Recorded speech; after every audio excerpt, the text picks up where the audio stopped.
A quiet morning unravels faster than anyone expects, drawing us into a mystery where every clue whispers danger. Where in the world are you listening from tonight? And subscribe so you never miss upcoming mysteries. Nero Wolfe and the threat that reached his own home.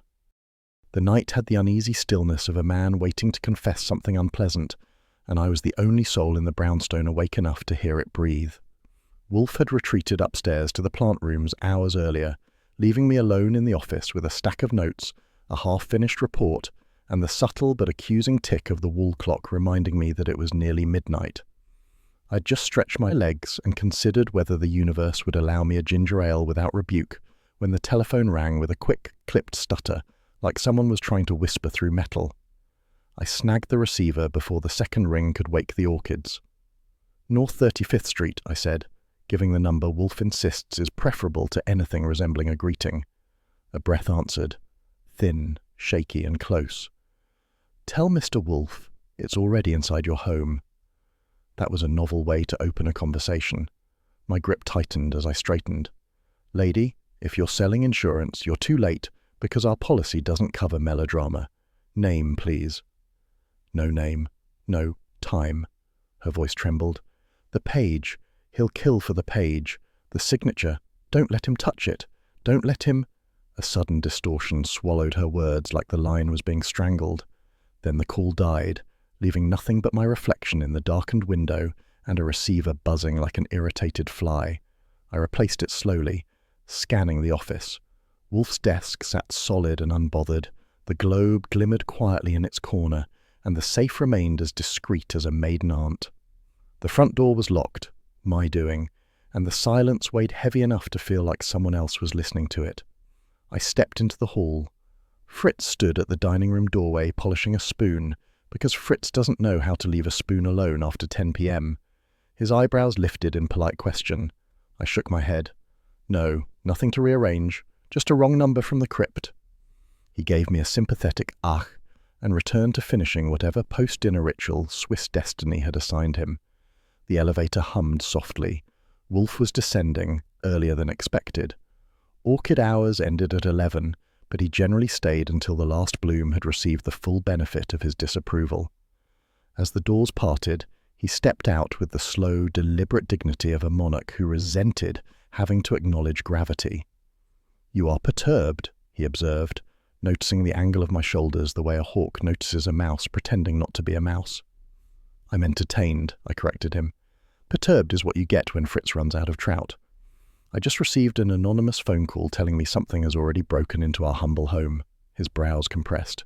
Explain. I guided him into the office, keeping my tone even while relaying the details. Wolfe listened, immobile except for the faint pinch at the corners of his eyes. When I finished, he exhaled a single measured breath. You should not take midnight calls alone, he said. That was his version of affection. I could have framed it. Next time I'll have Fritz screen them, I said. He has strong opinions about late-night visitors. Pfui. Wolfe moved to his chair, lowering himself like a ship easing into harbour. A forged signature that kills, pages, nonsense, and yet... His gaze drifted briefly toward me, brief enough to pretend it wasn't checking whether I was intact. You think someone planted a joker in the deck? I asked. I think, Wolfe said, that fools often find reason to meddle, and imbeciles often find reason to threaten. The combination is rarely harmless. He extended a hand toward the bell cord. But first, the phone rang again. I made it there before he could reach the cord. Yes? This is Kramer. The lieutenant's voice had the gravelly endurance of a man on his third cup of bitter precinct coffee. I got a call about Wolfe, anonymous female, something about danger and signatures.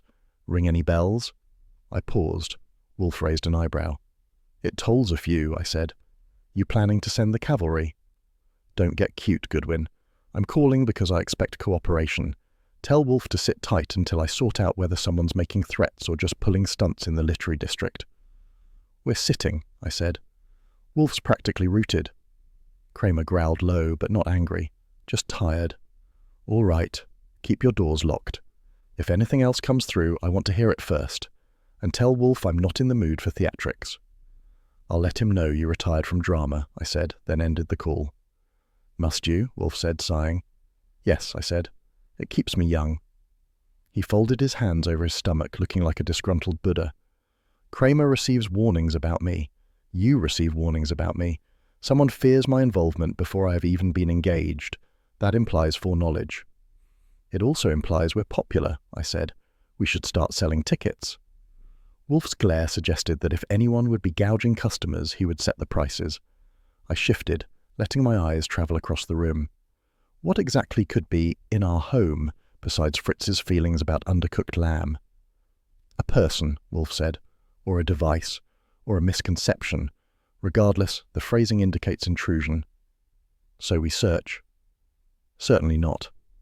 Wolfe leaned back. If an intruder were present, he would be discovered soon enough. Fritz would hear him, Theodore would hear him, you would hear him. There is nothing here but anxiety and disorder. Another look at me. "I will not have disorder." "Fine by me," I said. But the caller didn't sound like a prankster. She sounded like someone who expected a knife for Christmas. A woman in distress can be sincere, deceitful, manipulative. "Wolfe," I cut in. "She sounded terrified." He paused. "Then we must proceed cautiously." That was Wolfe's equivalent of sounding an alarm. I sat opposite him. "She mentioned a page and a signature. Rare books, auctions, forgers?" "Possibly," Wolfe conceded. "The literary underworld is as capable of vice as any political or criminal realm." "You mean librarians have bloodlust?" I said. He ignored that. "Did she mention specifics?" "No, just that it kills." He tapped a finger on the desk once. "You will make a record of the call. Do not let your memory grow comfortable." Comfortable is not a word my memory has ever considered. I reached for the typewriter and hammered out a clean report of the call, adding timestamps and remarks. Wolfe watched, silent but contemplative, the way he looks at a new brand of trout that might insult Fritz.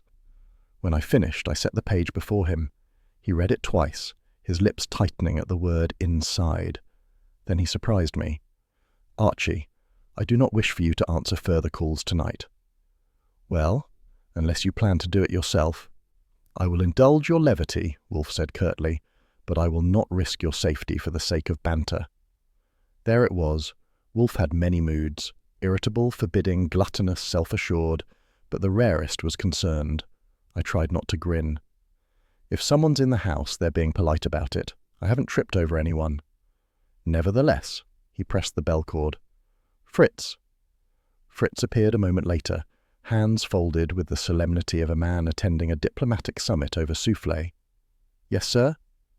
"Check the windows, the cellar, discreetly, then retire. Do not open the door for anyone."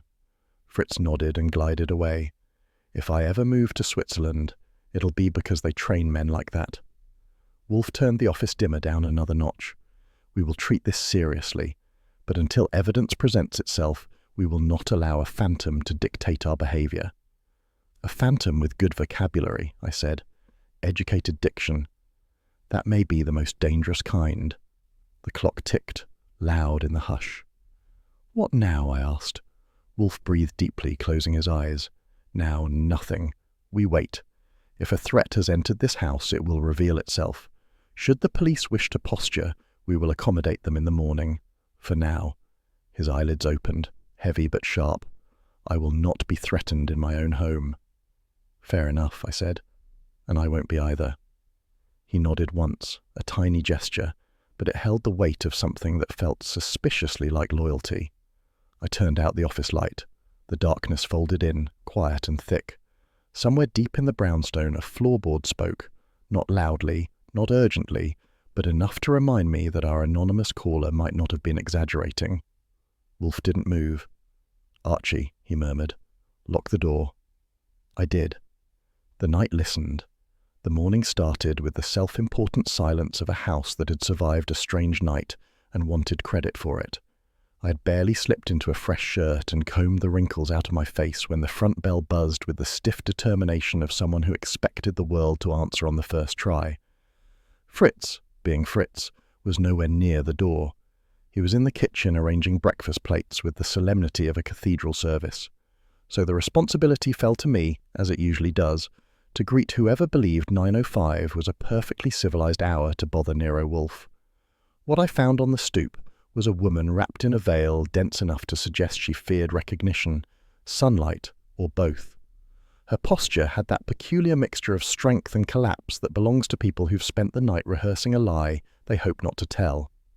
She clutched a leather case, a slim antiquarian thing with brass corners polished to a polish that looked like gilt waxing itself. Her voice, when it emerged, came filtered through the veil like smoke from a back-alley chimney. "Is Mr. Wolfe available?" she asked. "Available is a strong word," I said. "He's awake, which is as far as I'm willing to commit. If you'd like him awake and agreeable, you should have arrived after lunch." She flinched as if I'd accused her of treason. "I must speak to him. But, please, do not enter my name into any record." I swung the door wider. "Lady, this is the Wolfe residence, not a confessional. But if anonymity is what you're selling today, step inside and we'll see how long it lasts." She followed me into the office, moving with the sort of delicacy you see in museum docents escorting priceless exhibits.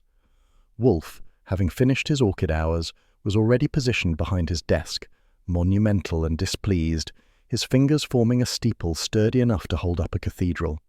His eyes tracked her as she entered, the way a hawk might track a pigeon with suspicious plumage. "Good morning," he said, which in Wolfe's dialect translates loosely to, "Identify yourself at once or begone." The woman stopped 2 paces inside the room. "Mr. Wolfe, I beg of you, no name, for your books or for anyone else's." Wolfe's brows compressed. "Nonsense. No client may engage me without identity. It is a point of order, not preference." I took mercy on her trembling hands. Maybe let her get to the part where she explains why she looks like she's expecting a firing squad. She opened the leather case and withdrew a book swaddled in tissue paper. When she revealed it, the air shifted. It was a rare edition of an 1860s political memoir, bound in indigo cloth, gold lettering faded into history's whisper. I recognized it from a few auction catalogues. It wasn't priceless, but it was close enough to make collectors weep into their handkerchiefs. "This," she said, "has already cost 2 people their lives." Wolfe opened one eye slightly wider than the other, which for him was akin to shouting. "Explain."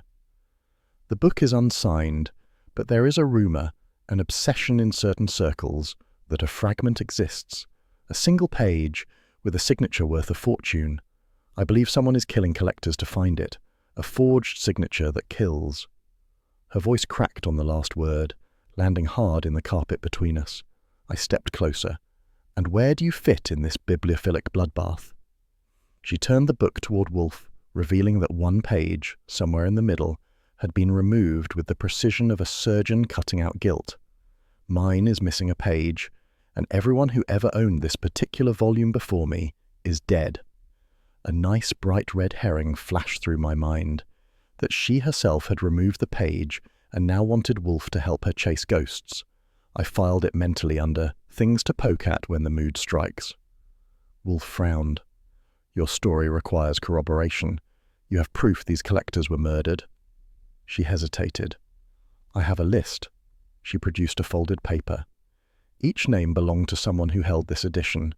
Each died shortly after selling it, or after refusing to sell. Wolfe accepted the paper from Archie rather than the woman directly, which was his way of avoiding contamination of both evidence and patience.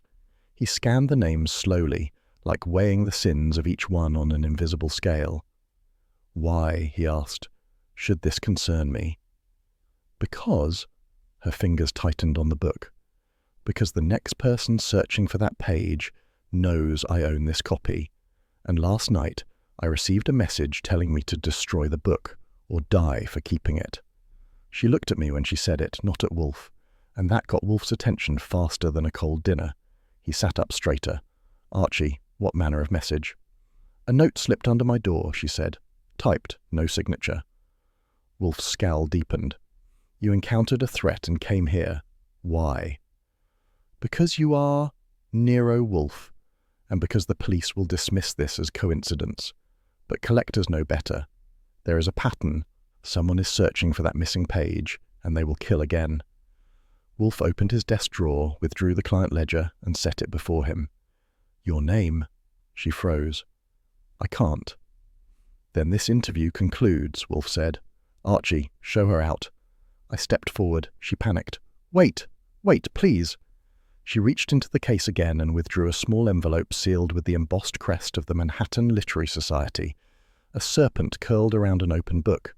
Inside were several crisp bills, wrapped so tightly they had the rigid moral fibre of a military salute. "I can pay your retainer, but my name must remain out of your records." Wolfe stared at the bills, then at her. "You insult me. Do you imagine anonymity protects you? On the contrary, it implies deceit, and I do not tolerate deceit from anyone who steps into this room." His gaze flicked briefly to me, especially when it may endanger my assistant. That was Wolfe's version of a shield and sword combined. I gave him a look that said I appreciated it, but not loudly. The woman wilted. "I'm not trying to deceive you. I'm trying to survive." "That remains to be seen," Wolfe said, but his tone softened a grain. "Your retainer." She handed over the envelope. Wolfe counted it with the methodical disdain of a banker evaluating counterfeit currency. Then he closed the ledger. "Very well, but I warn you, if you lie to me again, if you omit even a syllable, I will withdraw, and you will have squandered your only refuge." "I understand," she whispered. "Good," Wolfe said. "Now, tell us everything." She explained. The missing page, the collectors, the note, and, most interestingly, a string of catalogue numbers scribbled inside the back cover, numbers she had assumed were meaningless until yesterday. Wolfe examined them and grunted. "A code," he said. "What kind?" I asked. "A crude one, but still a code, likely used by someone attempting to track provenance." He pointed at the last number. "This one is recent." The woman stiffened. "Yes, I believe it was added by the man who threatened me." I made a mental note to verify it later. It smelled like a real clue, unlike the herring she'd handed us earlier. Wolfe sighed. "Archie, prepare a photostat of these numbers, and of the excised page's scar." "On it," I said, heading to the table. As I set up the camera, she watched me with a mixture of terror and gratitude. Whatever she feared, she clearly expected it to follow her here. I'm used to being admired, but not usually by women convinced they're next on someone's hit list. Wolfe cleared his throat. "Now, answer me plainly. Has anyone else handled this book recently?" "No," she said. "Not since I purchased it." Wolfe studied her, still, silent, immense. "You are lying," she gasped. I have endured many clients," Wolfe said. "Your fingers betray you. They tremble at the wrong moments, and your eyes avoid Mr. Goodwin more than they avoid me. That indicates shame, not fear." She broke. "All right.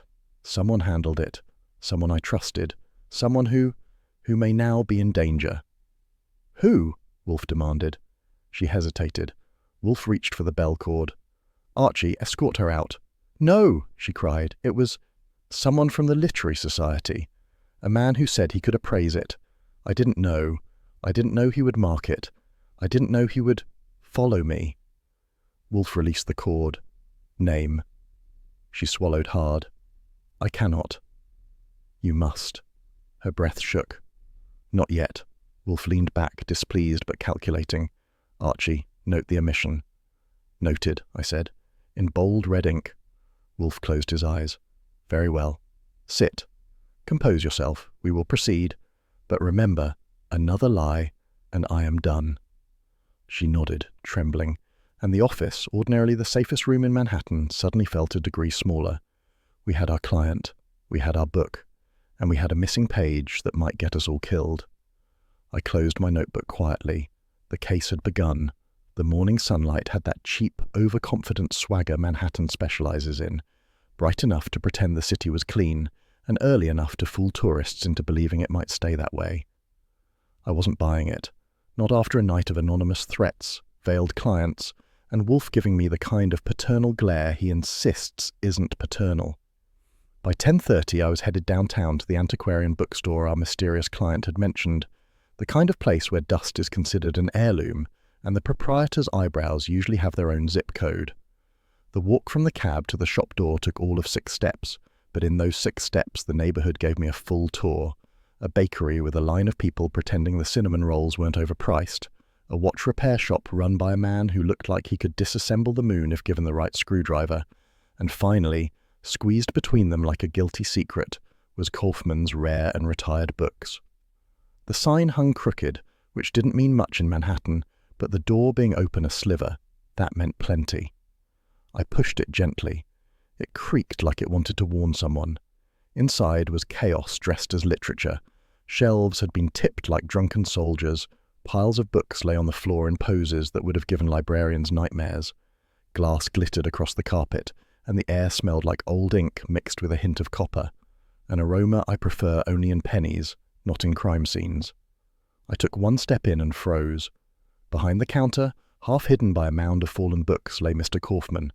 I'd met him twice before, a round, genial man who believed every book deserved affection and every customer deserved suspicion.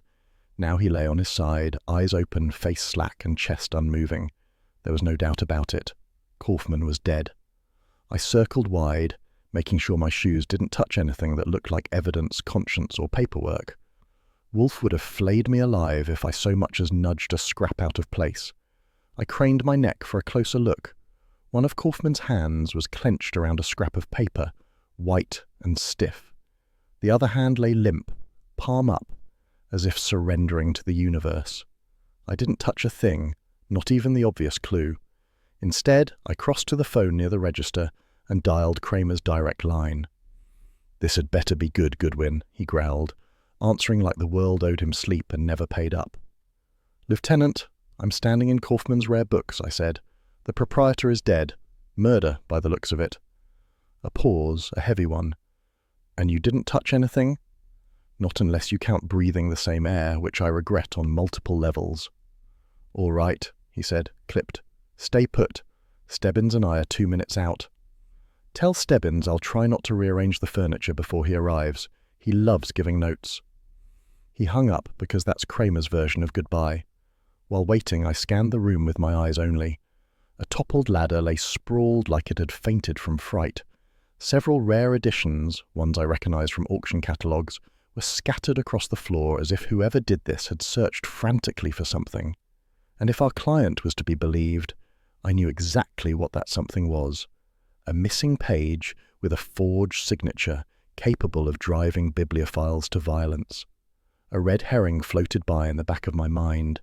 Maybe Kaufmann had simply slipped, knocked over half his inventory, and then cracked his head open. But the place looked less like an accident and more like a temper tantrum thrown by someone allergic to dust jackets.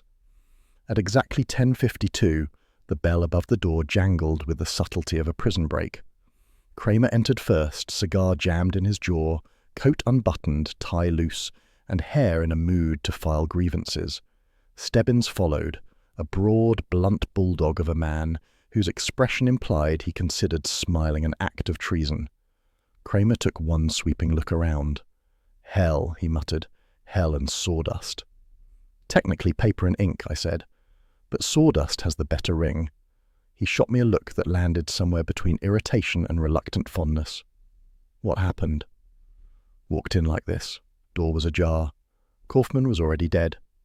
"You didn't touch him?" "I didn't touch anything. I didn't even breathe hard." Stebbins grunted and moved toward the counter. "Looks like a struggle." "Brilliant deduction, Pearlie," I said. "Next you'll tell us the floor is down." He ignored me, which is how he wins most of our debates. Kramer approached the body. He knelt with a care that belonged to a man who'd worked too many homicides to be impressed, but not enough to be indifferent. "Kaufmann," he murmured. "Damn." "He a friend?" I asked. "No," Kramer said, standing.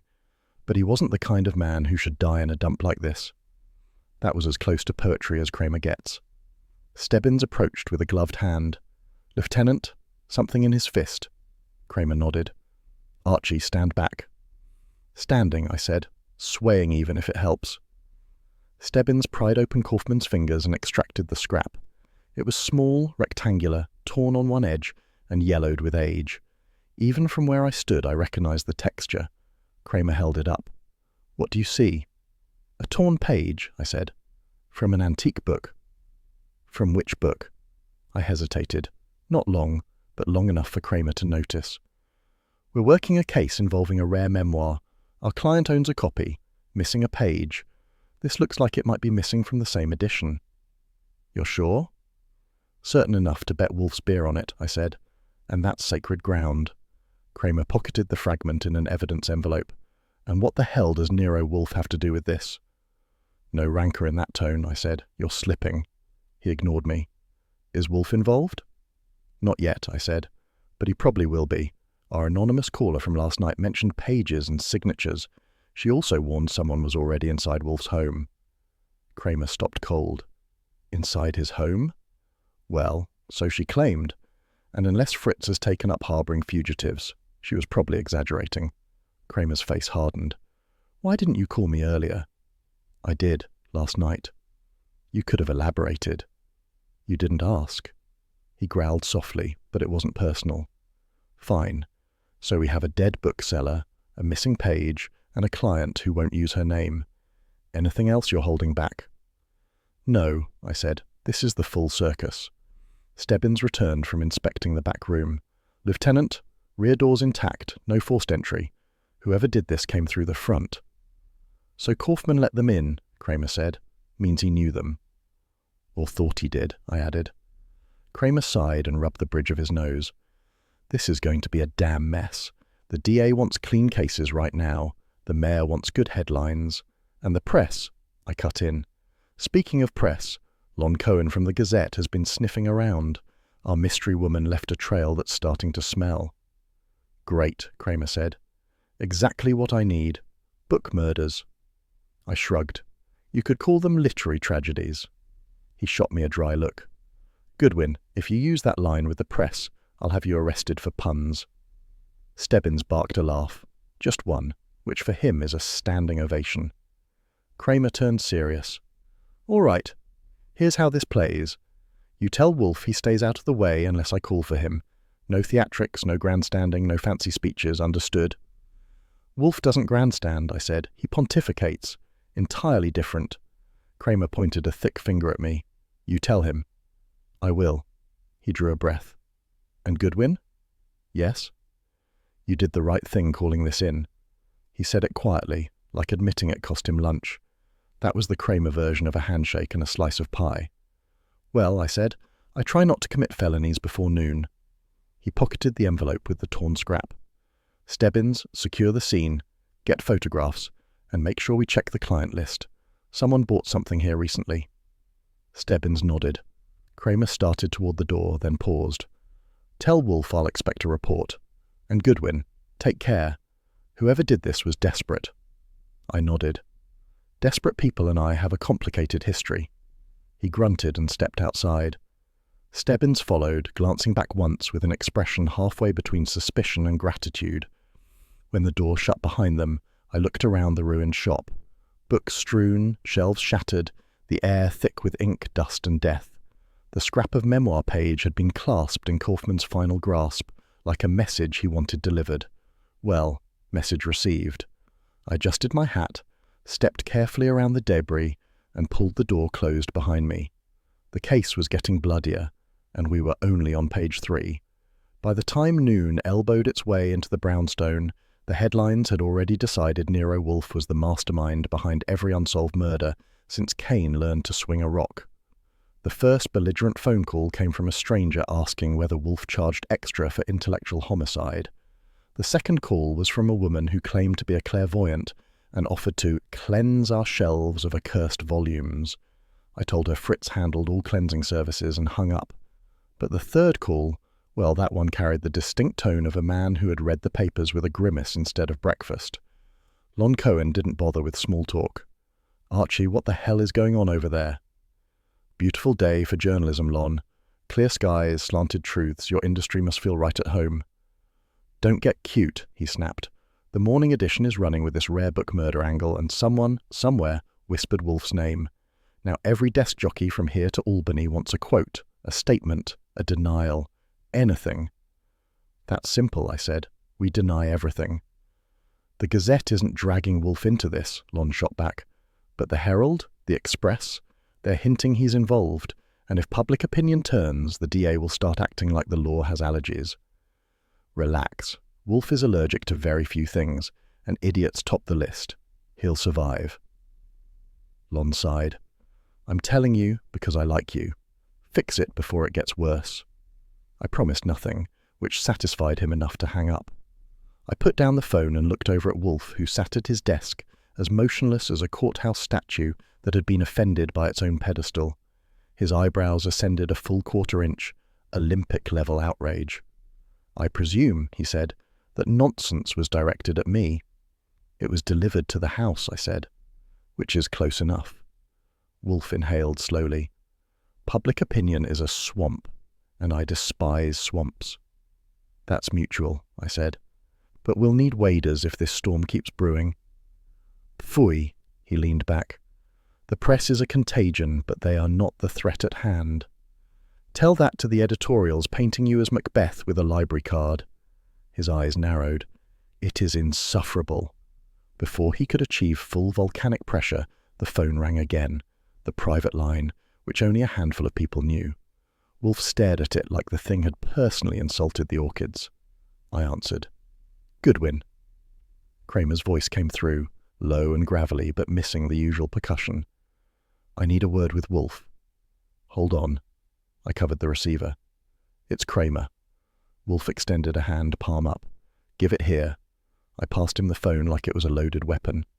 "Yes, Inspector," Wolfe said, his tone chilly enough to refrigerate the office. Kramer's voice lowered further.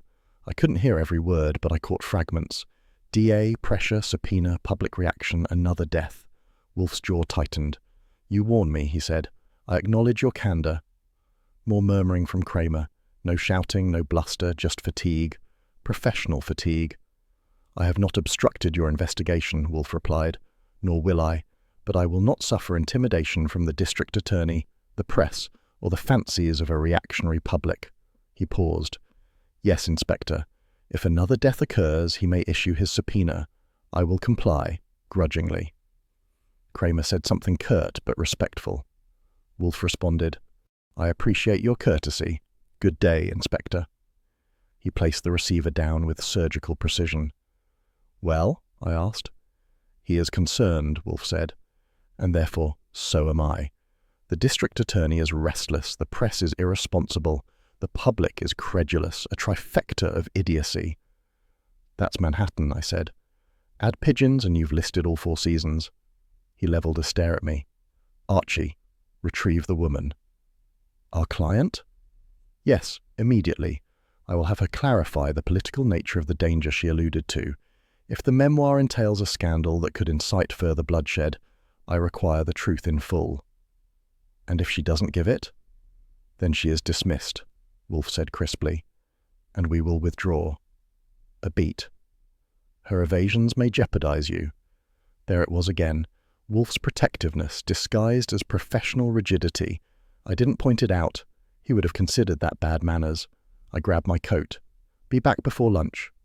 Wolfe made a disapproving sound. "Be faster." Finding a woman who didn't want to be found takes finesse, charm, and occasionally bribery. Fortunately, I had all 3, though the third tends to get expensive. I tracked her down at a discreet apartment hotel on East 61st, a place that pretended to be respectable but had the moral backbone of wet cardboard. She answered her door with wide eyes and a tremor in her hands, as if expecting the reaper or a jealous suitor. "Mr. Goodwin," she whispered, "has something happened?" "Only the newspapers losing their minds," I said. "Wolfe wants to see you. Now." Her shoulders sagged with equal parts relief and dread. "About the scandal?" I raised an eyebrow. "You're the one who mentioned it." She swallowed hard. "Very well. I'll come." I escorted her to a cab. She stayed silent the entire ride, clutching her handbag like it was the last moral support available. When we entered the brownstone, Wolfe was already seated, hands folded, looking like a judge who'd skipped lunch and blamed the world. "Sit," he instructed. She complied immediately. "Madam," Wolfe said, "you implied yesterday that the memoir contains a coded political scandal. I require the specifics." She wrung her fingers. "I cannot divulge the name." "You must," Wolfe said. "If a family's reputation is at stake and men are being murdered for its concealment, you will not omit it here." Her voice fractured. "If I reveal it, you will abandon me." "On the contrary," Wolfe said, "I will abandon you if you do not." A nice red herring popped into the mix. Maybe she wasn't protecting a family at all. Maybe she was trying to blackmail one. Her trembling didn't rule out cunning. After a long, gulping breath, she spoke. The memoir belonged originally to a politician, one whose descendants still hold enormous influence. If the missing pages were restored and the signature authenticated, it could expose treasonous dealings, a conspiracy involving his allies, old but still ruinous. "Which family?" Wolfe asked. She clammed up. "Please don't make me say it." "I will not proceed otherwise." Her silence lengthened. I watched Wolfe's patience shrink like a wool coat in hot water. Finally, she reached into her handbag and withdrew an embossed card, the same serpent and book emblem we'd seen on the retainer envelope. "This," she said, "is the mark of the society that guarded his papers, the serpent eating its tail. They call themselves the Orod Circle." "Interesting," Wolfe murmured. "Self-devouring secrecy. Apt." "There are people," she whispered, "who will kill to keep the past buried." Wolfe gave a faint nod.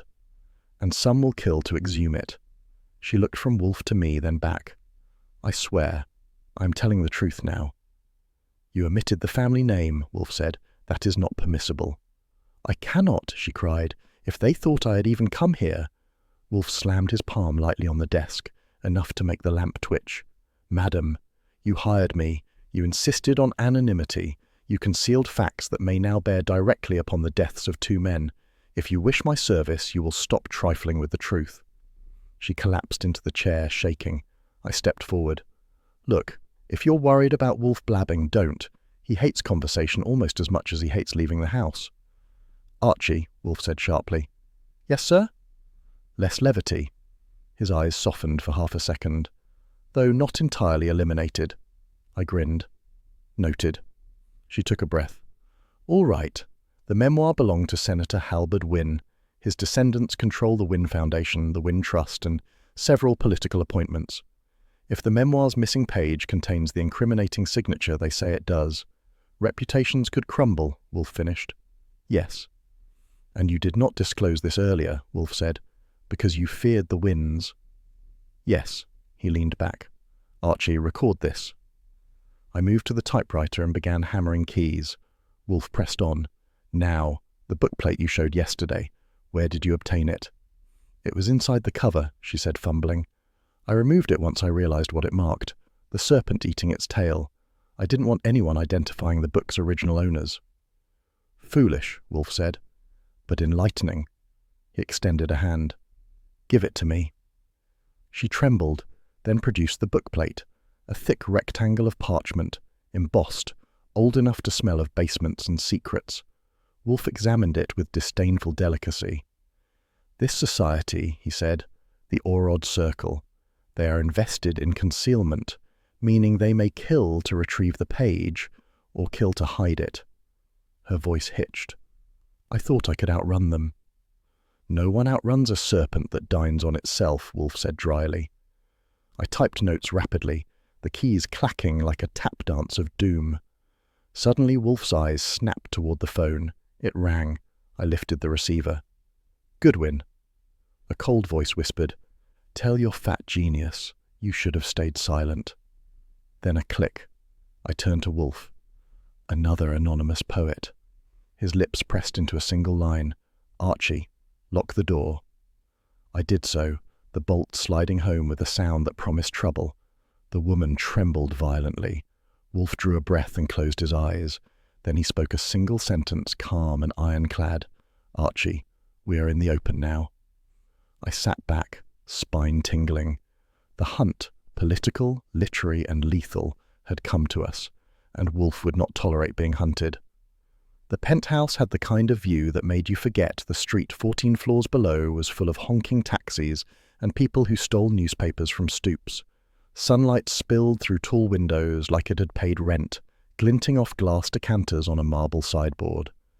The living room was large enough to host a minor opera, and the bookshelves, towering, mahogany obsessively dusted, would have made our late Mr. Kaufman weep with envy. If the exclusive Midtown Literary Society wanted to flaunt its financial muscles, it had succeeded. All it lacked was Wolfe's presence to complete the tableau, and since Wolfe preferred elevators only when they were attached to his own house, I was the designated envoy. I arrived at precisely 3:14 p.m., which was early enough to avoid suspicion and late enough to annoy the kind of men who write essays about punctuality being a moral virtue. The door was opened by a butler who had the posture of a man smelling something disagreeable but refusing to admit it aloud. He guided me inside without a word. I decided to like him. Strong, silent types make me feel chatty. 3 members of the society were clustered near the balcony. The host, a tall man with a moustache sharp enough to slice rare steak, Dr. Lyle Verdon, rotund and perspiring even in the cool air, and Marston Hale, a collector whose haircut looked like it had been sculpted by someone holding a grudge against hair. "Mr. Goodwin," the host said, voice oiled for performance, "we were told you would be asking questions on behalf of Mr. Wolfe." He said Wolfe's name the way some people say felony. "That's me," I said brightly. "Our goal today is simple: to understand why people connected to a certain rare memoir keep winding up dead. If any of you are feeling squeamish, there's a lovely fainting couch near the piano." Only Verdon twitched, which didn't count. He always twitched. "We'll help as we can," Hale said, adjusting a cufflink worth more than my monthly salary. "The Literary Society values transparency." I nodded toward the rows of locked display cases. "Transparency in theory, perhaps." The host's smile tightened. "We are guardians of history, not exhibitionists." This was exactly the sort of puffery Wolfe would have strangled with a glance. I produced my notebook. "Tell me about Senator Halberd Wynn's memoir." A ripple of discomfort passed through the group, which was my first red herring of the day. When you mention a scandal to a bunch of people who profit from old secrets, every twitch looks suspicious. Hale cleared his throat. "Merely a relic. A political memoir of middling value." "Except when connected with an infamous missing page," I cut in. "A page someone is apparently willing to kill for." The host stiffened. "Surely you exaggerate." "I prefer not to," I said. "It makes paperwork easier." Verdon dabbed his forehead. "If you're implying that any of us—" I held up a hand. "Relax, Doctor. I'm not accusing anyone yet." Yet was an important word. It kept them honest. Before I could continue my line of questioning, a server in a white jacket glided through the room carrying a silver tray adorned with wine glasses. "Compliments of the host," he said. I took a ginger ale instead. The men each chose wine. Collectors tend to believe alcohol heightens their philosophical edge. I was about to press again for the names of recent buyers of the memoir when a scream cut across the penthouse, sharp, feminine, echoing from the adjacent lounge. We dashed in the direction of the noise. What we found stopped even my wisecracks cold. A man lay collapsed beside a velvet armchair, tall, silver-haired, wearing a tweed jacket with elbow patches that suggested tenure at the University of Self-Importance. A wineglass lay shattered beside him, the red stain spreading like an accusation across the Persian rug. His eyes stared upward, blank, lifeless, dead. The woman who'd screamed stood trembling near the bar, her hands fisted against her mouth. Behind her, on a polished side table, lay a familiar book, the same blue cloth edition of the Wynne memoir our client possessed. Same gold lettering, same era. But something was wrong. I stepped beside it. The volume lay open. The center section gaped, a page torn cleanly out, the exact page missing from our client's copy. A chill snaked up my spine. Someone was assembling the memoir like a killer doing a jigsaw puzzle, one corpse at a time. The host approached slowly, his face drained of color. "Dear God," he whispered, "that's Edmund Carlaw, one of our senior members." I crouched beside the body without touching it. The wineglass smelled faintly sweet, too sweet, poison perhaps. I scanned the room quickly. The server who'd delivered the tray was gone. "Well," I said aloud, "this is going to ruin your newsletter." Hale sputtered. This is monstrous. How could you make jokes at a time like—" "Because panic never helped anyone," I said. "And because if I stop joking, I'll start asking questions you might not enjoy." Verdon moaned and sank into a chair. He was just speaking with us not 10 minutes ago." "Alive men tend to do that," I replied. "Tell me, did Carlaw own a copy of the memoir?" "He did," the host whispered. "And was his copy missing a certain page before now?" "No. Of course not. Someone had taken it moments before killing him. I stood and remembered my duty. I went to the phone in the hallway and dialed Kramer. He answered on the second ring. Goodwin, what now? I've got another dead collector for you, I said. Poisoned wine, Midtown penthouse, Wynne memoir on the table, short 1 page. Kramer didn't swear. That's how I knew it was bad. We're on our way, he said grimly. Keep everyone there, and for once try not to wisecrack your way into a beating. I'm delicate, I said. I bruise easily. Ha. He hung up. I returned to the main room. Tension pressed the air down like damp wool. I wanted answers, and one name kept hovering like a pesky mosquito, the server who'd vanished. Your wine man? Where is he? I asked. The host blinked. He must still be in the kitchen. I strode down the hallway toward the kitchen door. My shoes echoed loudly. I pushed the swinging door open. Empty. The back door hung ajar. Wonderful. I approached cautiously. A faint breeze from the emergency stairwell brushed past. Whoever the server had been, he'd slipped out fast. I re-entered the kitchen, scanned the counters for clues. Nothing, but then the hairs on my neck prickled. Behind me, a faint shuffle. I only had time to pivot before a shape lunged from the pantry. Broad shoulders, fast, silent. He grabbed for my throat. I ducked, twisted, slammed my elbow backward into his ribs. He grunted. I aimed a punch. He dodged and shoved hard. I stumbled against the counter. Before I could recover, he bolted through the back door. I sprinted after him, down 2 flights of the stairwell, around a corner, but he had too much of a start. The stairwell door to the alley banged shut. By the time I burst through it, the alley was empty except for a trash can and a cat, who looked at me like I'd interrupted his afternoon. Great, I muttered. First I get attacked by a server. Now I'm interrogated by a cat. I headed back upstairs. The host looked at me like I'd just come from wrestling a ghost. What happened? He asked. Your server tried to introduce my skull to the countertop, I said. He's gone now. Hale swallowed loudly. Good Lord, I brushed the dust off my jacket. If anyone wants to confess, now would be the time. No takers. Kramer arrived a few minutes later with Stebbins in tow. The bulldog sergeant eyed me as if checking whether my organs were all in the correct order. Goodwin, Kramer said. Why do I always arrive right after someone tries to kill you? Because it adds excitement to your day, I said. He's not wrong, Stebbins muttered. Kramer surveyed the scene. Poisoned wine, missing page, witnesses. Plenty, I said. All useful in the least helpful ways. He grunted. Tell me everything. I did, concisely. He absorbed it with the stoicism of a man adding headaches to a collection already full. This is getting out of hand, he said. 2 dead collectors in 2 days. Plus Kaufman, I reminded him. The count's increasing like overdue bills. Kramer glared at the host. Nobody leaves. Not until my men finish. He turned to me. Wolfe better have something soon. He always has something, I said. The problem is convincing him to share. Kramer sighed heavily like it cost him calories. All right, Goodwin. Get back to Wolfe, and for once don't make him more difficult than he already is. That's like asking me not to breathe, I said. But I'll try. By the time I returned to the brownstone, it was nearing 6. Orchid hours had ended, and Wolfe was back in his chair, looking like someone had spiked his beer with lemon juice. You are injured, he said, eyes narrowing. Not significantly, I said. Just bruised pride and a jacket that will require therapy. His brows ascended. Explain. I did, every detail, from the poisoned wine to the missing page to the pantry ambush. Wolfe grunted. Phooey, you tempt fate, Archie. I try not to, I said. But fate has terrible manners. He exhaled slowly. One day I will add danger pay to your salary. I'll believe that when I see it, I said. He fixed me with a glare that meant he'd been worried.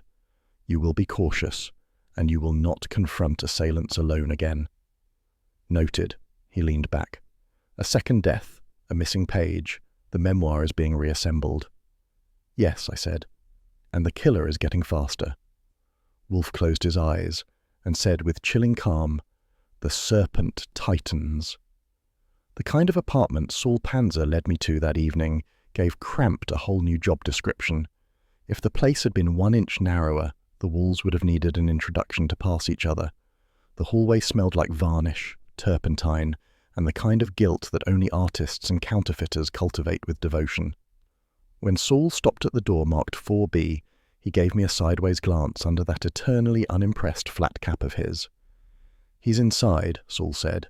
"Name's Gavigan. Forgeries, signatures, documents, you name it." "Friendly?" "Not particularly." "Armed?" "Less than last year," Saul replied dryly, which meant possibly armed. With Saul, understatement is a lifestyle. I knocked. A gravelly voice shouted, "If that's the landlord, tell him he'll get rent when God pays my bills." The door jerked open, revealing a short, wiry man with a nose that had been broken so many times it looked like it had retired from honesty. His eyes narrowed from suspicion to irritation when he saw me. "Who are you?" he demanded. "Archie Goodwin," I said. "I'm here on behalf of Nero Wolfe." He blinked twice, which was the closest most criminals come to genuflection. "Come in, close the door, and don't touch anything unless you want ink on your soul." I stepped inside. The room was a chaos of sketch pads, quills, bottles of chemicals, stacks of paper, and a small table with a coffee pot that seemed to have committed crimes against humanity. The smell hit like a low blow. "Good God," I muttered. "Is that coffee or a cry for help?" Gavigan scowled. "It's chicory. Helps me think." I sniffed again. "You sure it's not embalming fluid?" Saul hid a smirk. Gavigan ignored us both and shuffled back to his workbench, where he was hunched over some document that looked like it belonged in a museum or a dumpster, depending on the angle. "Mr. Gavigan," I said, setting my hat down carefully, mainly to avoid it catching fire from the fumes. "We're here about a signature." "Lots of those around," he said. "I've forged half the history of New York. Which one are you after?" "The Wynne memoir," I said. "Specifically, the rumoured signature inside the missing page." His hand froze mid-stroke. The tremor that passed through him wasn't fear exactly, more like recognition salted with regret. "That one," he said. "I wondered when someone would come knocking about it." "Someone already did," I said. "Or several someones. 2 men are dead, a bookseller, a collector. Both had ties to that memoir, both missing the page with your forged signature." He spun on his stool and jabbed a nicotine-stained finger at me. "Now you listen. I forged that signature 15 years ago. 15! Back then it was just a lark, a job, a way to pay rent. Nobody cared. Nobody was killing anybody for it." "But they care now," I said. "Enough to tear apart bookstores and poison wine." He flinched. "I didn't kill anyone." "No one said you did," I said. "But we need to know who you sold it to." He pursed his lips. "Man came to me with the memoir. Blank. Wanted a signature added. Paid well. Had fancy gloves. Talked like he ate dictionaries for breakfast. I added the signature, aged the paper, sealed it back inside." "And his name?" "Didn't give it." "Of course not," I said. "Everyone honest forgets their name nowadays." He shot me a glare. "But he left initials on the invoice." Saul perked up. "Initials?" "1 letter," Gavigan said. "Just M." I exchanged a look with Saul, a new thread but a thin one. "Describe him," I said. "Tall, expensive suit, quiet. The kind of man who makes you check your pockets without knowing why. Eyes like winter." "Comforting," I said. "Real teddy bear." Gavigan's fingers tapped nervously on the bench. "Look, he never came back for the signature. Never picked up the book. I kept it for months. Then sold it to a collector. Man didn't want it. Said the provenance was muddy. Eventually it wound up with Kaufman. That's the last I heard." "Kaufman's dead," I said. Gavigan flinched again. "Hell." Saul stepped forward. "The signature. How many exist?" "1." His voice cracked. "Only 1. And whoever has that page, they're killing to keep it." "Or killing to assemble it," I said. He shivered. "I didn't mean for any of this." I scanned the room. Papers covered in scribbles. Letters half-finished. Blots of ink. A stack of envelopes in the corner. One red herring popped up. A letter addressed to a senator. But it was a theatrical poster draft, nothing more. "Mr. Gavigan," I said, "I'll need a statement and a photostat of that invoice." He grumbled. "I don't do statements." "You will," I said gently, "or the police will make you." He glared harder. "Fine, but I'm innocent." I nodded. "I believe you." And I did. Gavigan looked like a man who'd lied about many things in life, but not murder. He was too jittery to kill anyone cleanly. I took out a notebook. "Start with the date." He listed details. I recorded everything. Saul leaned against a shelf, silent and absorbing, the stillness of a man who could blend into wallpaper. When Gavigan finished, he reached for the coffee pot. "Don't drink that," I advised. "Leave something in the world to fear," he grunted. "It keeps me sharp." "It'll keep the coroner employed." Before he could reply, someone started pounding on the apartment door.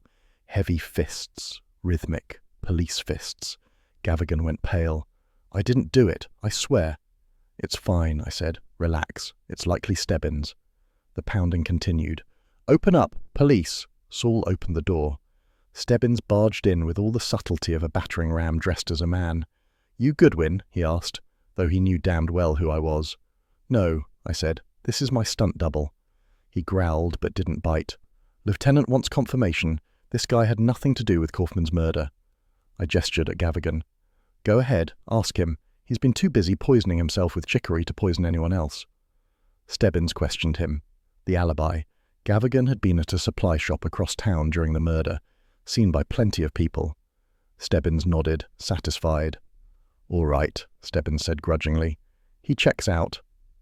"That's two," I told Gavigan. "Me and the bulldog. You're practically respectable." Gavigan slumped with relief. "So, you believe me?" "Don't get sentimental," Stebbins said. "We said you didn't kill, not that you aren't a nuisance." Saul finally spoke. "The invoice?" Gavigan shuffled through his stack, found a tattered envelope and handed it to me. Inside was a slip with one letter typed in the corner. M, a date, a fee, and nothing else. I held it up. "This is it?"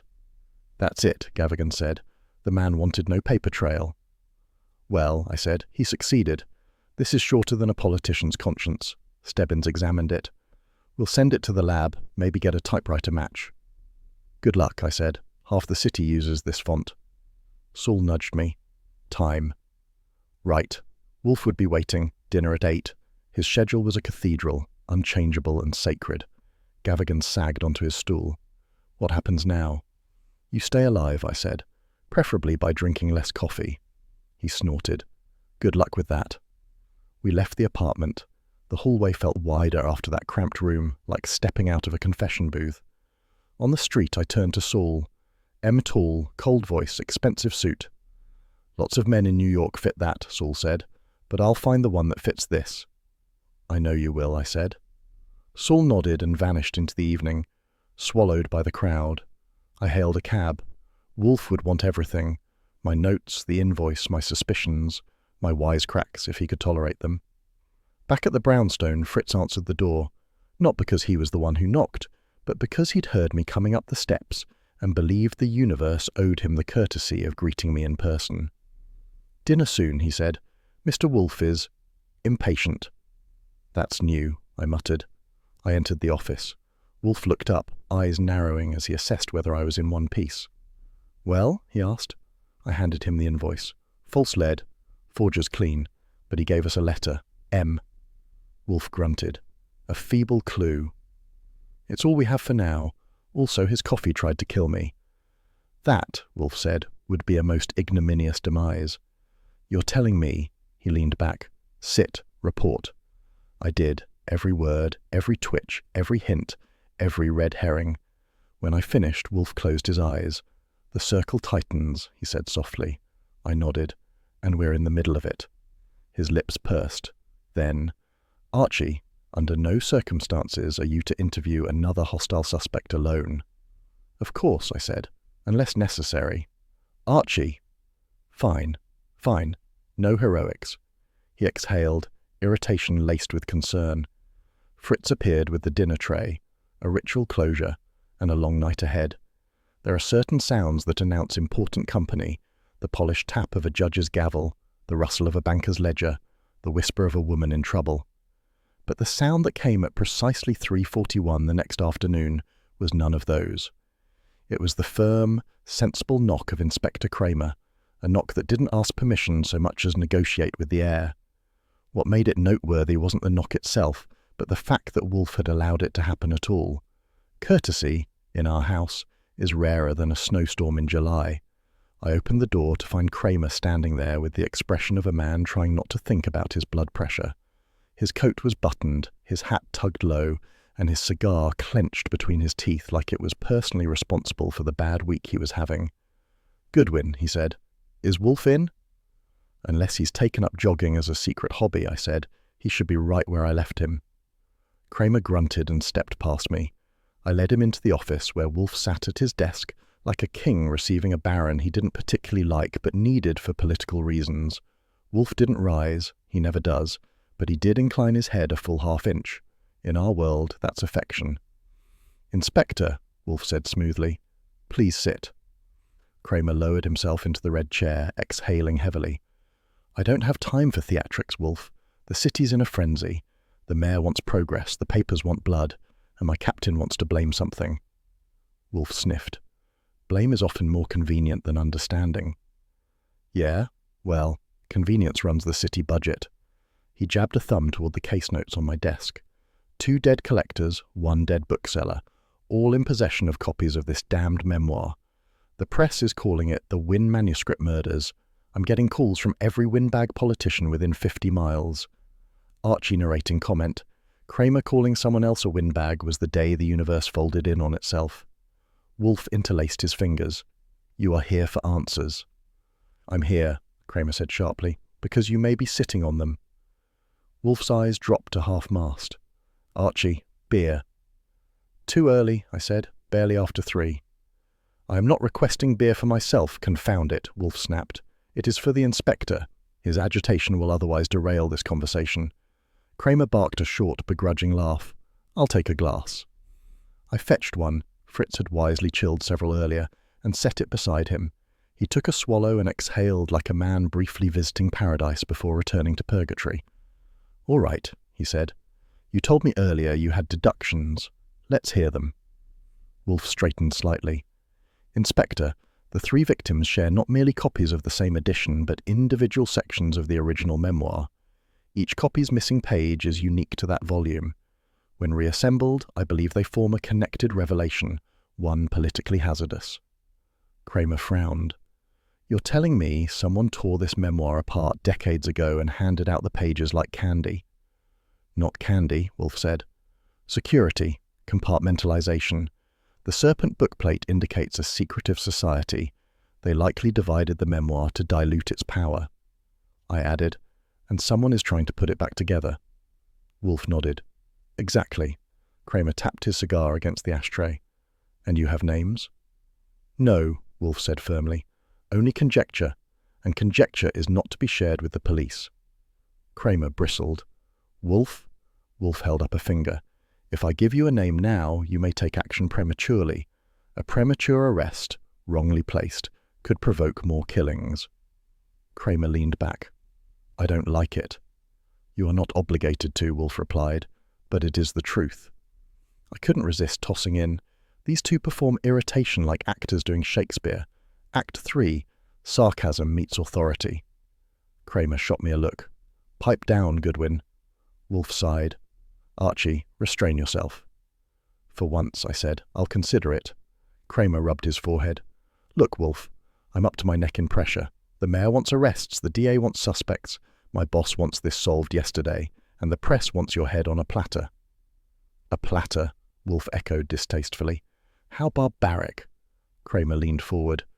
"If you know something that can prevent another murder, tell me." Wolfe steepled his fingers. "I know something that can prevent you from arresting the wrong man." "Which is?"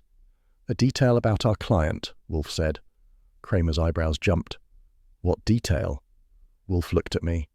"Archie, retrieve the photostat." I pulled the file from the safe, careful not to disturb the order Wolfe demanded, and brought the photostat of the missing page imprint. Wolfe held it up but didn't hand it to Kramer. "Observe," Wolfe said, "that the client showed us only the front of her missing page's scar. She never displayed the reverse side of the sheet." Kramer squinted. "So what?" "So," Wolfe continued, "the reverse side might contain markings, notes, annotations, evidence of tampering, perhaps even the remnant of the original signature." I added, "And she hid it." Kramer's face darkened. "Why would she hide that?" "Because she is either protecting someone," Wolfe said, "or protecting herself." Kramer's cigar froze halfway to his mouth. "You think she's lying to you?" I have no doubt, Wolfe said. You told me she was scared. She is, Wolfe said. Fear and deceit are not mutually exclusive. Kramer sat back. So the client may know more than she claims, and she might be the reason the killer is advancing faster. Yes, Wolfe said, which is why, until I confirm her truth, I withhold names. Kramer blew out a long breath. Damn it, Wolfe, you always do this dance. Wolfe actually chuckled. If our roles were reversed, Inspector, you would do the same. Kramer didn't deny it. All right, but you'd better be right. I am. He grumbled something unprintable, then nodded toward the file. So, what's next? Wolfe gestured at me. Archie will retrieve the client again.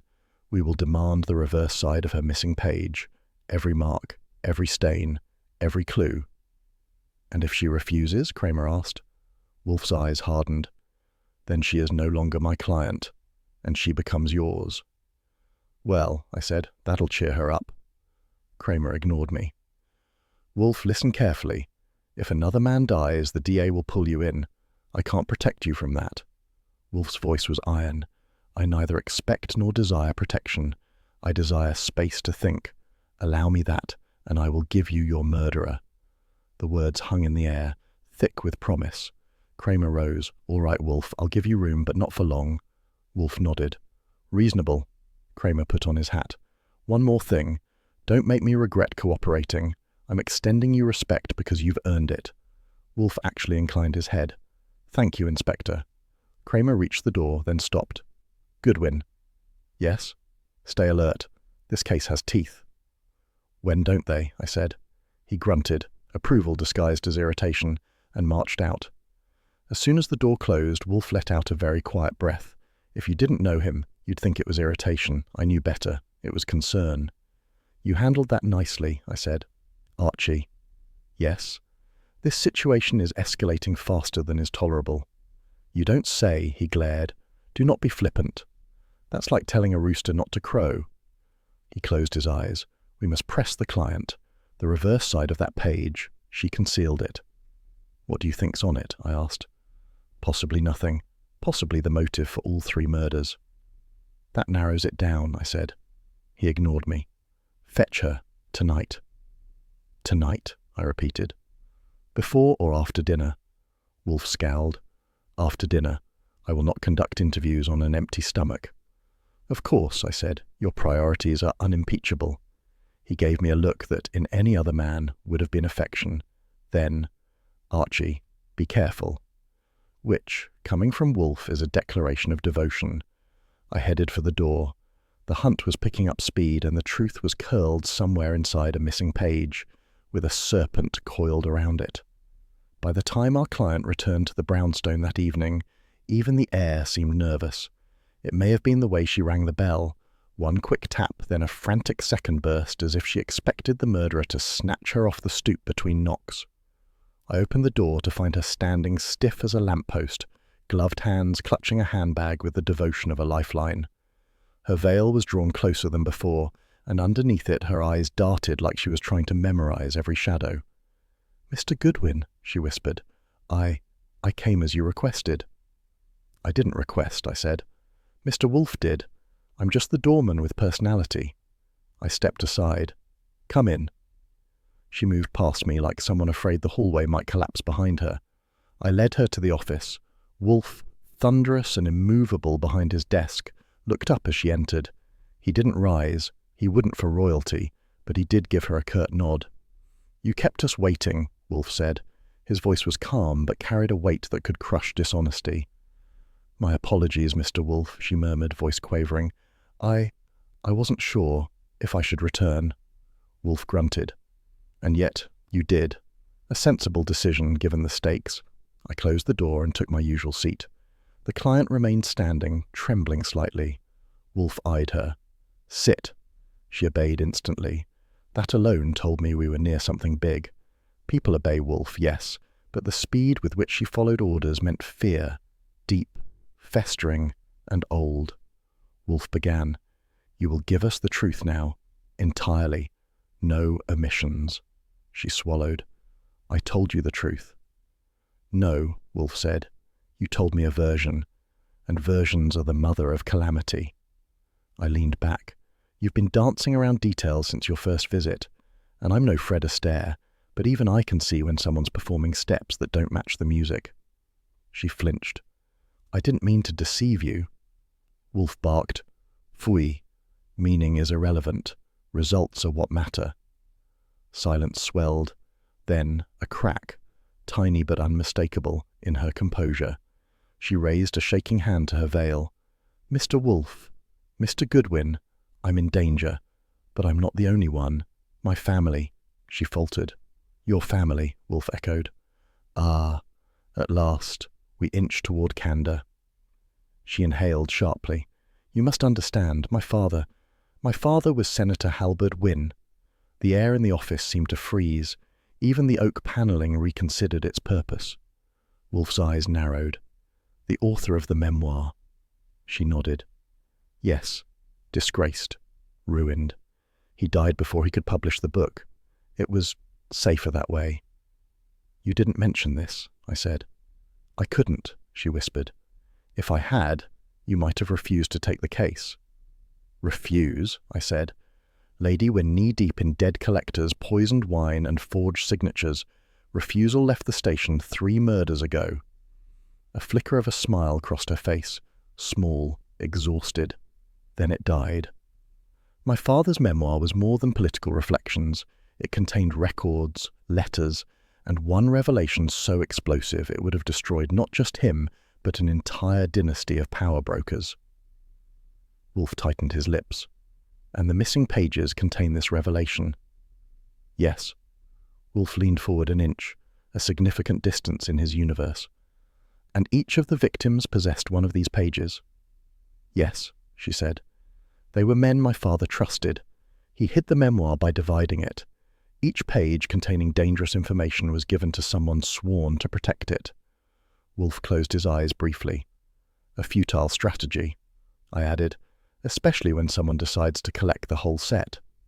She clasped her handbag tighter.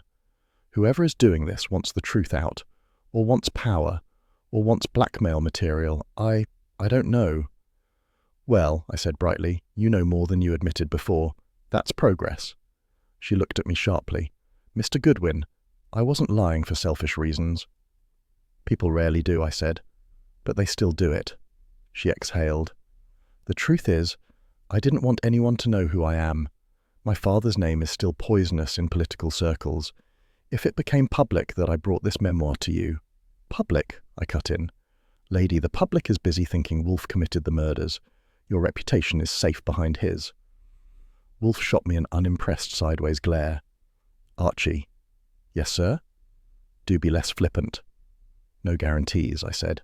He grunted but let it slide. Wolfe turned to her. There is another detail you concealed, the reverse side of your missing page. Her shoulders jerked. What? Wolfe's tone cooled. You showed us only the scar where the sheet was torn from your volume. You never displayed the back of the facing page. Why? She bit her lip, then broke. Because, she whispered, the reverse side contains a family crest, a mark tied to my father's personal papers. Anyone who saw it would have known immediately who owned the book. I feared if I revealed it, I would become a target. You are already a target, Wolfe said sharply. 3 men are dead. Yes, she said, eyes flooding, and I may be next. Wolfe's jaw tightened. You should have admitted this sooner. I know, she whispered, but I was afraid. Wolfe's next words surprised even me. Fear, he said, is permissible. Dishonesty is not. Not exactly sympathetic, but coming from Wolfe it was a lullaby.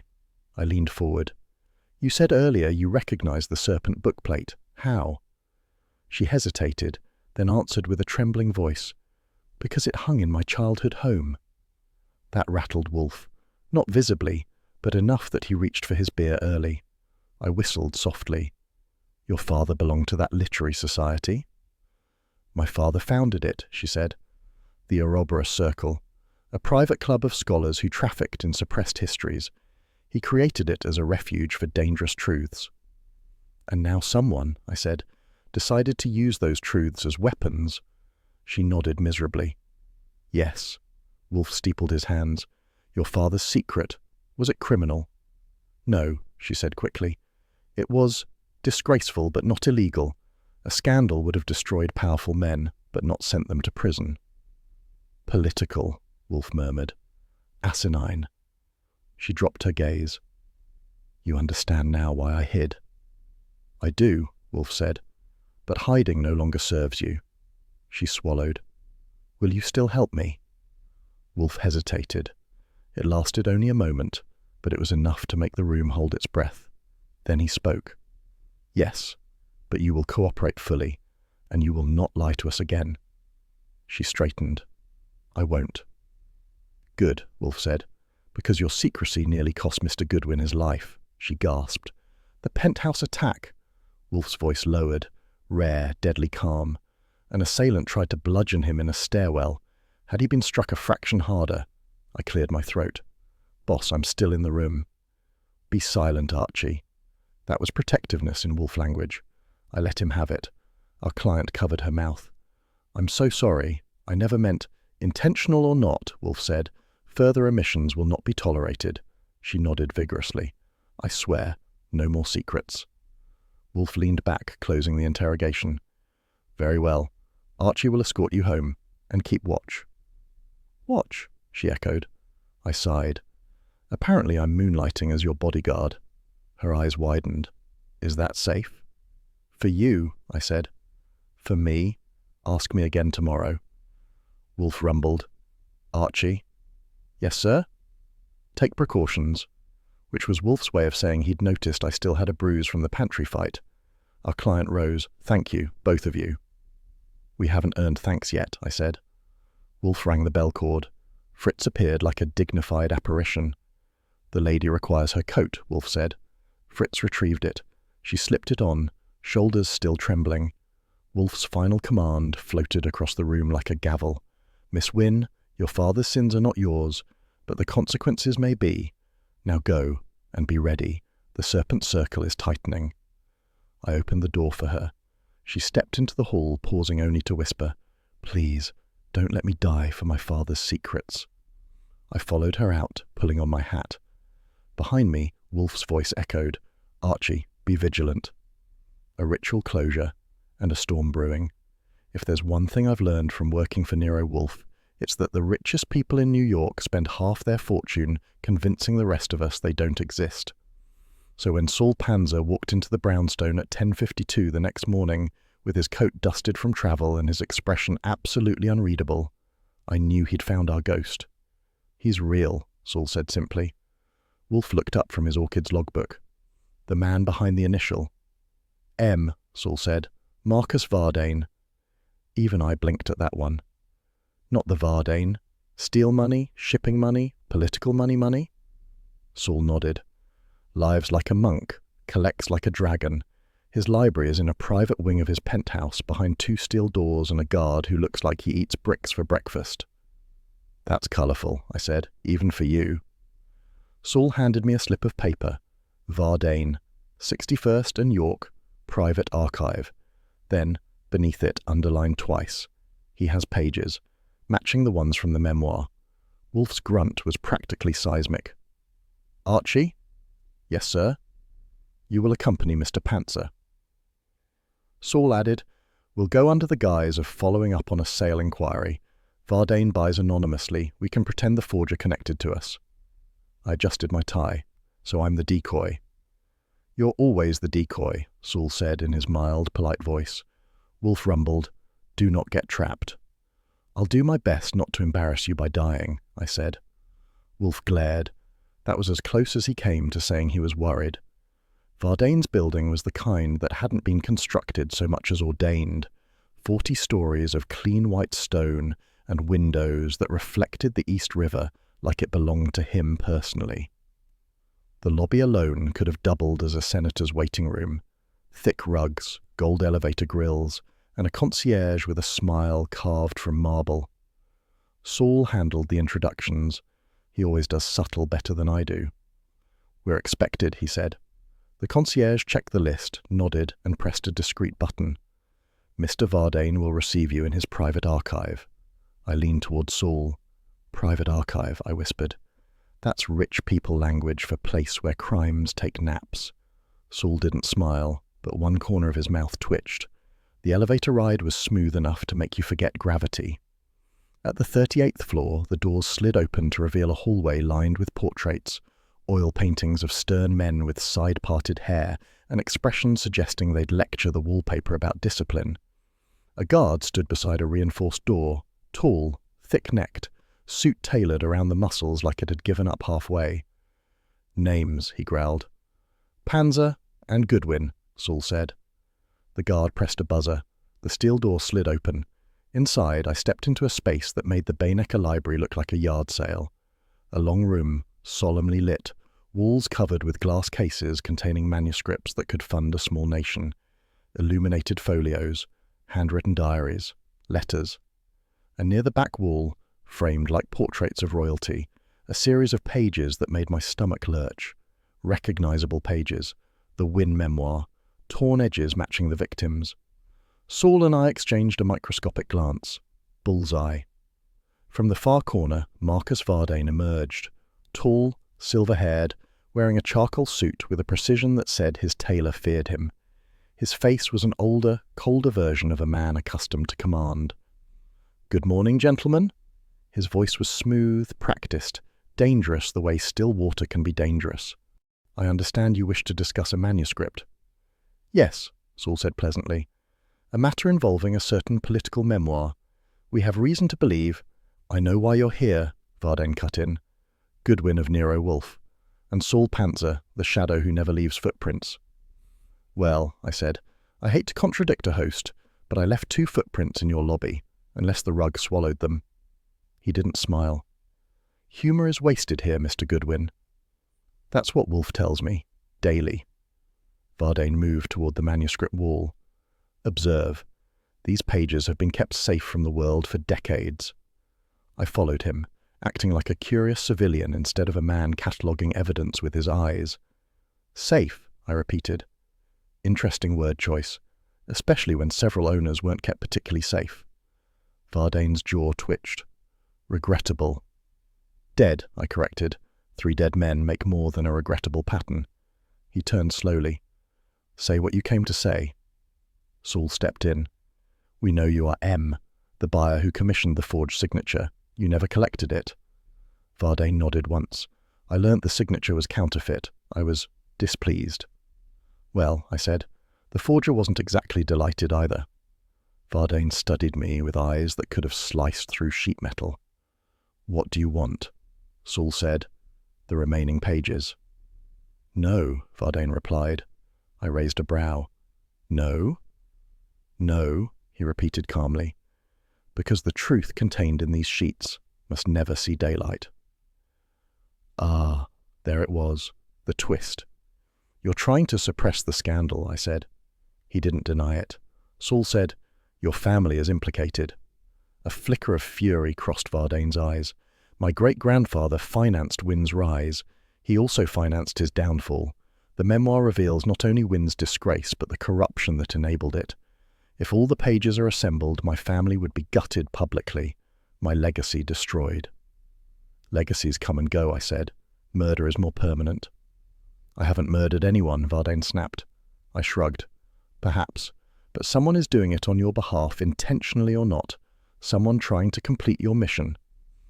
"My mission," he said coldly, "is to prevent blackmailers and opportunists from weaponizing history." Saul stepped closer. "And should protecting history involve locking certain pages inside your private vault?" "Yes," Vardane said without shame. "There are moments when subtlety stops working. This was one of them." "Well," I said, "we'll need to take the pages. Police will want them. Wolfe will want them. And personally, I'd like a souvenir after nearly being murdered twice." That part slipped out unintentionally, but it had the desired effect. Vardane's gaze hardened. "Unacceptable." Saul and I moved subtly, a step to flank him. The guard outside made escape difficult, but I'd gotten out of worse corners. "Unacceptable to who?" I asked. "To me," Vardane said quietly. Before Saul could react, Vardane reached behind him and pressed a button beneath the glass case. A heavy metallic click sounded behind us. The vault door swung shut, the lock engaged, and suddenly Saul and I were inside a fortified archive designed to withstand riots, fires, and, presumably, detectives. "Really?" I asked. "This is the plan. Lock us in the library until we starve. Hint, I eat fast." Vardane's voice carried through a small speaker grill.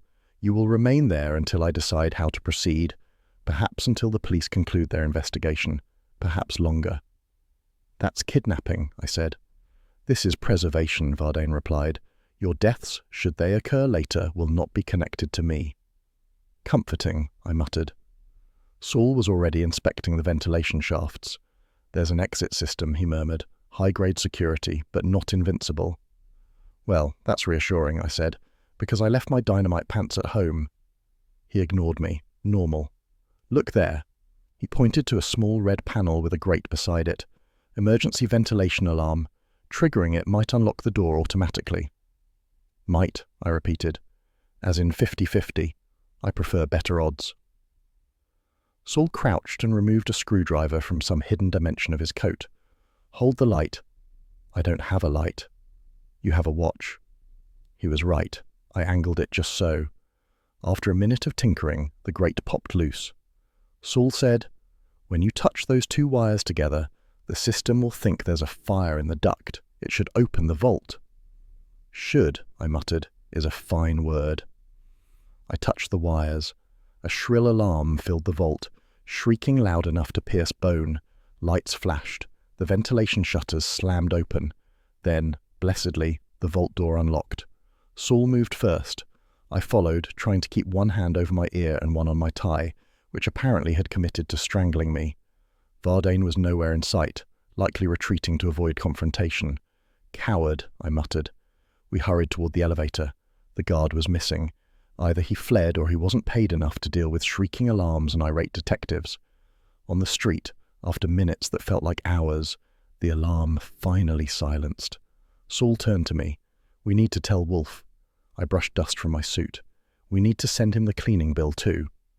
Saul actually smiled. "He'll refuse." "Of course," I said, "but I enjoy the ritual." Back at the brownstone, Wolfe listened to the entire story without blinking. Not once. When I reached the part about being locked in the vault, Wolfe's eyes narrowed dangerously. "And you escaped," he said. "Yes," I said. "But my suit didn't." Wolfe sniffed. "Clothing is replaceable. Mr. Goodwin is not." I grinned. "Boss, that's practically affection." "Archie." "Yes?" "Be silent." That was ritual closure, and a storm building behind Wolfe's eyes. You can tell when Wolfe has decided the world will march to his tempo. The brownstone takes on a kind of courtroom hush, like the walls know they're about to witness a verdict. By 8:03 that evening, every suspect and relevant body was gathered in Wolfe's office. Saul Pantzer leaning against the wall with unobtrusive calm. Our trembling client clutching her handbag like a flotation device. Marcus Vardane, stiff as an icicle carved from arrogance. Kramer and Stebbins planted near the globe, radiating police fatigue. And me stationed at Wolfe's right, his designated bailiff, bodyguard, and commentary provider. Wolfe sat behind his desk in the yellow chair, the judge, the jury, the final word. When he pressed his fingertips together, the room quieted enough to hear Fritz setting plates in the distant dining room. "Thank you all for coming," Wolfe began, though his tone suggested he credited only himself for the accomplishment. "We have reached the inevitable reckoning." Kramer muttered, "Let's hope so." But even the grumble had respect embedded in it. He wasn't here to fight. He was here to finish. Wolfe pointed one thick finger toward Vardane. "Mr. Vardane, your family's sins have traveled decades to reach us. You sought to intercept them. You failed." Vardane's lips thinned. "I protected what needed protection." "No," Wolfe said. "You protected what served you." I folded my arms and added gently, "And you also locked me in a vault, which, in my book, is poor hospitality." Stebbins snorted. Wolfe continued, "Let us untangle the case. Archie." "Yes, sir?" "Bring the photostats." I retrieved the envelope from the safe and placed the sheets on Wolfe's desk. Copies of the torn memoir edges from each victim's edition. Wolfe lifted the first. 3 dead men possessed copies of the Wynne memoir, not full volumes, fragments. Each held a different page of Senator Wynne's suppressed confession. He held up the next sheet. Each page was a piece of a political bombshell, enough shame to cripple several careers at once. He turned to our client. You attempted to hide your father's role. Understandable, but dangerous. She flinched. I only wanted to prevent more deaths.